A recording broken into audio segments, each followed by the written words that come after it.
তোরা তিনবার দিয়ে গেছি এনে এনে অন্য অন্য মানে গালিগালাজ করে কথাবার্তি করছে। বারণ করা সত্ত্বেও ভোট দিতে যাওয়ায় স্ত্রীকে তালাক দিয়ে ঘর ছেড়ে পালিয়েছেন স্বেচ্ছাসেবক লীগের এক নেতা। বৃহস্পতিবার সন্ধ্যায় ফেনী সদর উপজেলার ধর্মপুর ইউনিয়নের বাঁশতলা এলাকায় এই ঘটনা ঘটে। অভিযুক্ত স্বেচ্ছাসেবক লীগ নেতার নাম ইসমাইল হোসেন কাউসার। তিনি ফেনী সদর উপজেলার ধর্মপুর ইউনিয়নের ৯ নম্বর ওয়ার্ড স্বেচ্ছাসেবক লীগের সভাপতি।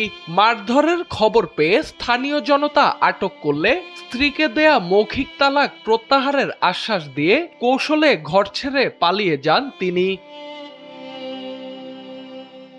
স্থানীয়দের ভাষ্য, বুধবার বিকেলে জহুরাকে ভোট কেন্দ্রে যেতে নিষেধ করেন কাউসার।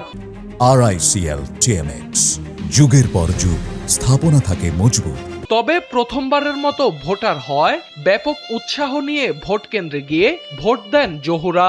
বিকেলে ঘুম থেকে উঠে প্রতিবেশীদের কাছ থেকে স্ত্রীর ভোট দেওয়ার বিষয়টি জানতে পারেন কাউসার। এরপর ক্ষিপ্ত হয়ে বাড়ির পাশের রাস্তায় স্ত্রীকে মৌখিকভাবে ৩ তালাক দেন তিনি।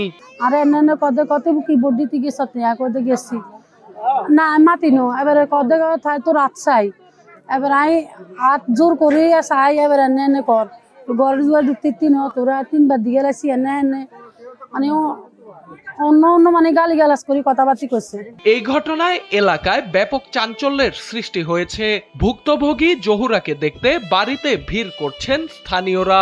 দেখি আবার মারধর করতে লাগছিল করে না, আবার লগে লগে ৩ তালাক দিছে। আবার দোকানের সামনে আসি আবার দিছে 3 তালাক। তোর ভোট দিতে হাতে বলে মানা করছে কালে মারেও দিত না ভোট বড়েও দিত না হাতে আমিলিক করে রঙা ইন্দি তো এক বিএমপি তো ভোট দেন হাতে হিলে মানা করছে হাতের মারেও হাতের বড়েও কিনলে ইতি মাঝের কাম করে কষ্ট করে পোলা মাঝে ৩ গালে হাতে করা ঠিক মতো সংসার চালে তো যা হারে না। এদিকে ঘটনার পর ৩ সন্তান নিয়ে অনিশ্চিত ভবিষ্যতের মুখে পড়েছেন জহুরা। সোহানাল রাজি, NPB।